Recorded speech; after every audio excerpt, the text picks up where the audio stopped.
श्री गणेशाय नमः. श्री नवनाथ महाराज की जय. श्री नवनाथ भक्तिसार कथा अध्याय 32. हा अध्याय वाचल्याने आपणावरील गंडांतर नाहीसे होऊन आयुष्य वृद्धी होईल. श्री गुरुदेव दत्त अवधूत. गोरक्ष व मच्छिंद्र गिरनार पर्वतावर गेले. दत्तात्रेयांची भेट घेतली. त्यांची आज्ञा घेऊन पुढील यात्रेसाठी काशी क्षेत्री गेले. काशी नगरीचा राजा त्रिविक्रम मरण पावला होता. त्याच्या मृत्यूमुळे प्रजा फार दुःखी झाली.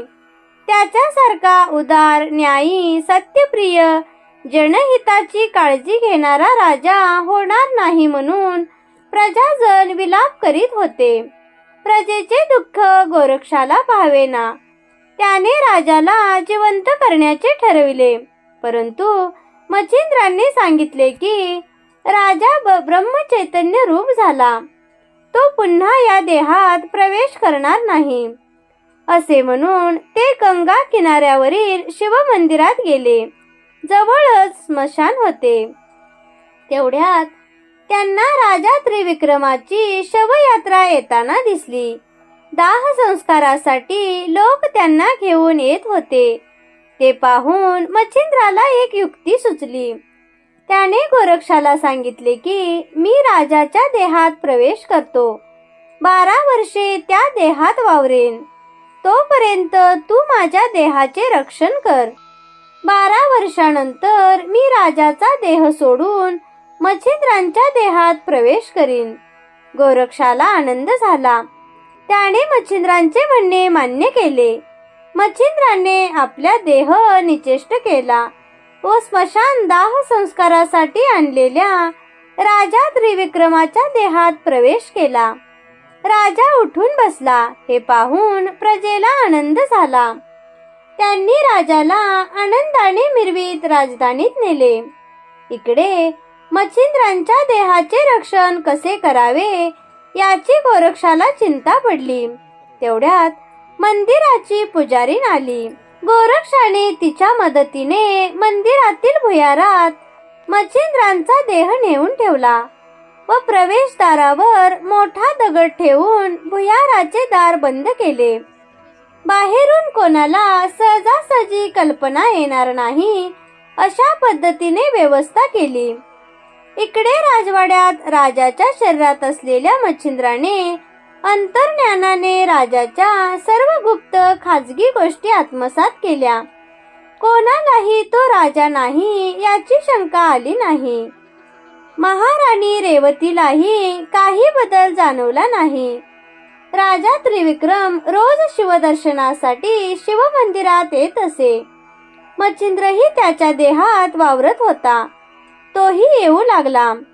शिवमंदिरात मच्छिंद्राने गुप्त भाषेत गोरक्षाला देह कोठे म्हणून विचारले. गोरक्षाने भुयाराकडे पाहिले. राजाच्या शरीरातील मच्छिंद्राने सेवकांना आज्ञा केली की माझा एकांत भंग करू नये. साधू महाराजांबरोबर मी योगाची चर्चा करणार आहे असे म्हणून सेवकांना बाहेर पाठवून मच्छिंद्र गोरक्षाबरोबर भुयारात गेला. आपला देह सुरक्षित आहे हे पाहून त्याला समाधान वाटले. 3 महिने तेथे राहून गोरक्ष मच्छिंद्रांची आज्ञा घेऊन तीर्थयात्रेसाठी निघून गेला.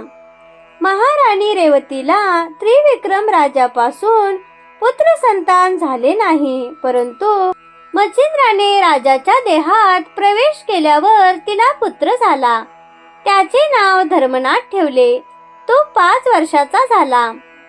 एकदा राणी रेवती पुत्राला घेऊन शिवमंदिरात दर्शनासाठी गेली. शिवाच्या पिंडीजवळ नतमस्तक होऊन ती म्हणाली, भगवान शंकरा, आपण मला सर्व काही दिले. मी समाधानी आहे.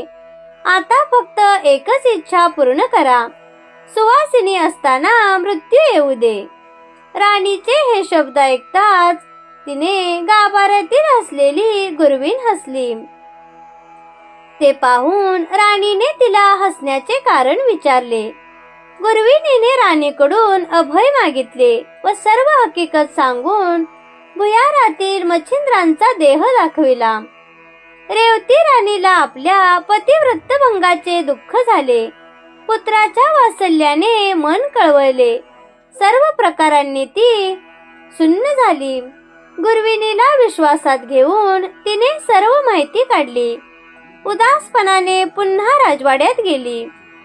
राणीला झोप लागेना, भूक तहान हरपली. ती अखंड विचार करू लागली. अजून 7 वर्षाने मच्छिंद्र राजाच्या देहातून बाहेर पडून स्वतःच्या देहात प्रवेश करतील आणि आपण पुन्हा विधवा होऊ. ती मध्यरात्री विश्वासातल्या सेवकांना घेऊन शिवमंदिरात आली. गुरविणीच्या मदतीने मच्छिंद्रांचा देह सेवकाकडून बाहेर काढला. त्याचे तुकडे तुकडे करून अरण्यात फेकून दिले. गुरविणीलाही कोणाला काही न सांगण्याची शपथ घातली. कोणाला काही कळले नाही इतक्या गुप्तपणे हे कार्य उरकले. परंतु पार्वती माता हे सर्व प्रकार पाहत होती. तिने तात्काळ भगवान शंकराला सर्व वृत्त निवेदन केले. श्री शंकरांनी पार्वतीला सांगितले की सर्व यक्षिणींना येथे बोलावून घे व त्यांना मच्छिंद्रांच्या देहाचे तुकडे गोळा करून येथे आणून द्यायला सांग. पार्वतीने चामुंडेला आज्ञा केली. तिने तिच्या अधिकाराखाली असलेल्या सर्व राक्षसिनींकडून मच्छिंद्रांच्या देहाचे तुकडे गोळा करून वीरभद्राकडे दिले व म्हटले, या मच्छिंद्राने आम्हाला नग्न करून आमची फजिती केली होती. त्याचप्रमाणे वीरभद्र अष्टभैरवे यांचीही दुर्दशा केली होती. मारुतीलाही याने त्रास दिला. आता असा शत्रू आपल्या हाती सापडला आहे. परंतु त्याचा महाप्रतापी शिष्य गोरक्षनाथ आपल्या गुरुचे शरीर नेण्यासाठी येईल. म्हणून सर्वजण सावध राहा. इकडे राजाच्या देहातील मच्छिंद्र रोज शिवालयात येई. भुयाराचे बंददार पाहून आपले शरीर सुरक्षित आहे अशा कल्पनेने समाधानाने जाई. 12 वर्षाची मुदत संपली. गोरक्ष तीर्थयात्रेला गेला होता. तोही सावध झाला. श्री नवनाथ महाराज की जय. अशाच नवनवीन व्हिडिओसाठी माझ्या चॅनेलला नक्की सबस्क्राईब करा. बेल आयकॉनवरही क्लिक करा. धन्यवाद.